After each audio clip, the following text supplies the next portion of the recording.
인생은 결국 고통이라는 말 혹시 들어보셨나요? 왠지 너무 무거워서 외면하고 싶지만 사실 우리 모두 언젠가 한 번쯤 진지하게 고민하게 되는 부분입니다. 특히 40대에서 50대에 접어들면 그 불안과 허무함이 어김없이 얼굴을 내미는데요. 자녀들은 어느덧 커버렸고 직장에서는 자리를 잡은 것 같으면서도 예전만큼의 활기는 줄어들고 이제 남은 시간은 어떻게 채워야 하나 하는 의문이 가슴 한켠에 들어서죠. 그런데 아시나요?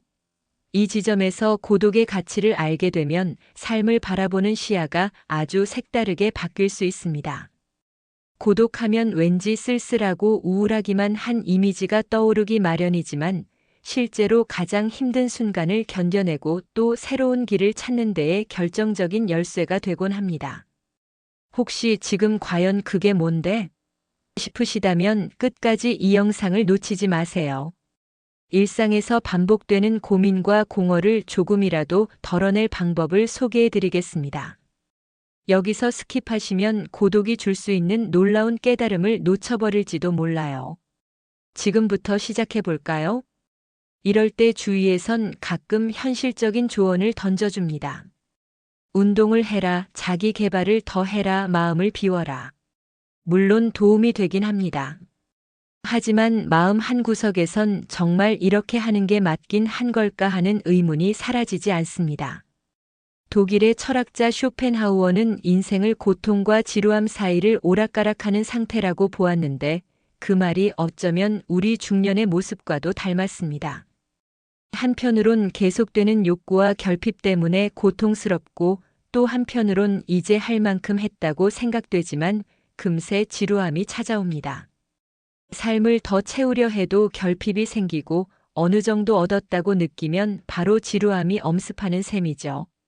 그런데 쇼펜하우어는 끊임없이 얽히고 설킨 인생의 어려움에서 잠시 벗어나는 길로 고독을 강조합니다.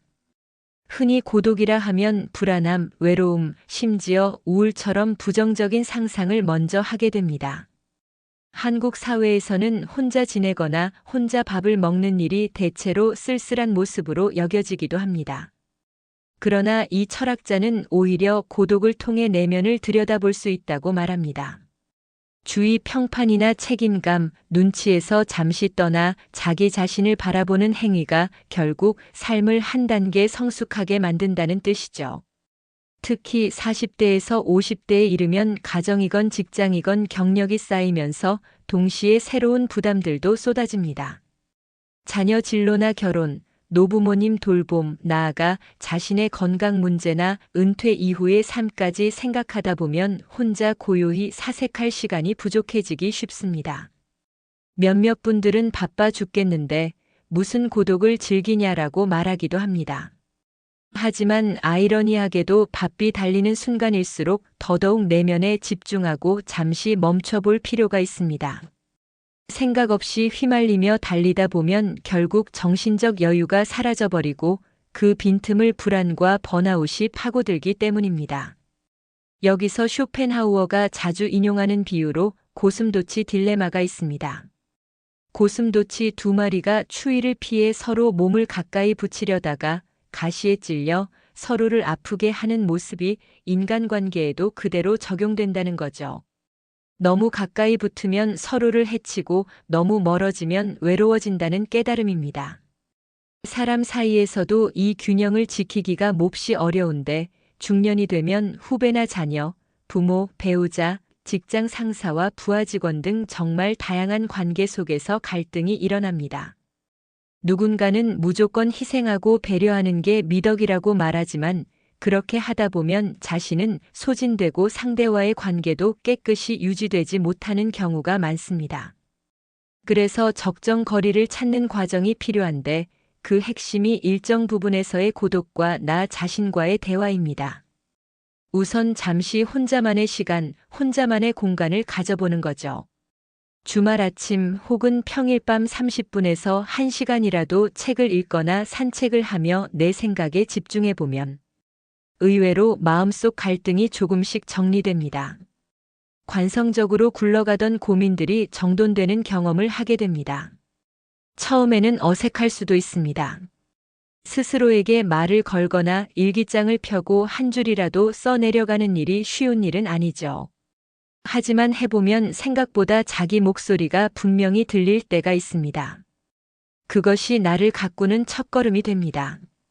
이처럼 고독을 통해 내면을 챙기다 보면 다음에 누군가와 부딪혔을 때 감정적으로 격해지거나 대충 회피하기보단 조용히 대화할 수 있는 여유가 생길 수도 있습니다.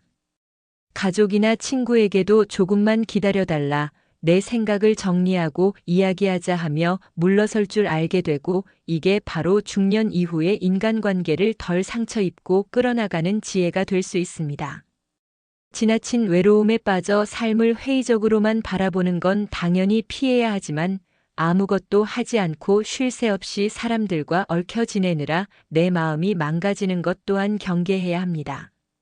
이렇게 보면 고독은 외부와 완전히 등을 지는 행위가 아니라 내 삶을 안정적으로 유지하기 위한 하나의 기술이 됩니다. 무작정 스님처럼 산속에 들어가거나 모든 연락을 차단하고 칩거하는 식이 아니라 내 일상 속에서 의도적으로 혼자 머무르고 사유하는 순간을 만들어주라는 뜻입니다. 이 과정을 거치면 마음의 근력을 기를 수 있고 그 바탕 위에서 인간관계도 이전과 달리 편안하게 유지할 수 있습니다. 오히려 고독을 조금씩 맛본 사람은 다시 사람들 속으로 돌아갈 때 더 자신답게 행동하게 됩니다. 쇼펜하우어의 말대로 인생이란 계속되는 결핍과 욕망 때문에 나아갈 수밖에 없는 여정입니다. 그런데 그것이 즐거움이나 성취로 이어질 때도 있지만 반대로 극심한 피로와 환멸을 낳기도 합니다. 그렇다고 해서 모두가 삶을 포기하거나 모든 인간관계를 끊어내고 도피만을 선택할 수는 없는 노릇이죠. 결국 우리가 선택해야 할 건 고통 자체를 없애는 일이 아니라 그 고통을 견디고 다루는 능력을 키우는 일입니다. 고독은 바로 그 능력을 키울 수 있는 가장 간단하고도 효과적인 방법 중 하나라는 점에서 가치가 큽니다. 중년의 시기에 이런 통찰을 얻는다는 건 더 이상 남이 말하는 인생이 아니라 내가 직접 주도하고 책임지는 인생을 살 수 있는 기회를 뜻한다고 생각합니다. 흘러간 세월에 대한 지나친 후회도 미래에 대한 막연한 두려움도 우선 혼자 생각해보는 시간을 통해 차근차근 해결의 실마리를 찾아갈 수 있습니다. 이 영상이 그 작은 실마리를 찾는 시작점이 되길 바랍니다. 물론 여전히 일상 속에서 바쁘게 일하고 가족들과 얽히다 보면 잠깐의 고독을 확보하기조차 쉽지 않을 겁니다. 그래도 잠시 멈춰 숨 고르기를 하고 내 안의 목소리를 들어본다면 분명 삶을 조금 더 가볍게 바라볼 수 있는 여유가 생길 거라 믿어 의심치 않습니다. 오늘은 삶은 고통인데 결국 고독이 중요한 이유라는 주제로 쇼펜하우어의 관점을 빌려 이야기를 나눠보았습니다. 언뜻 차갑고 어두운 철학처럼 들릴 수도 있지만 그 안에는 우리가 충분히 활용할 만한 지혜가 가득합니다. 꼭 어렵게 생각하지 않아도 됩니다. 조금씩 시도하고 작은 변화를 만들어가면서 생각보다 고독이라는 게 나를 지켜주는구나라고 느끼게 되셨으면 좋겠습니다. 이 영상이 여러 가지 걱정으로 지친 40대에서 50대 분들께 가치 있는 시간이 되길 바라며 시청해 주셔서 감사합니다. 모두 건강하고 단단한 내면을 지키시길 응원하겠습니다. 다음 시간에도 깊이 있는 이야기로 다시 찾아뵐게요.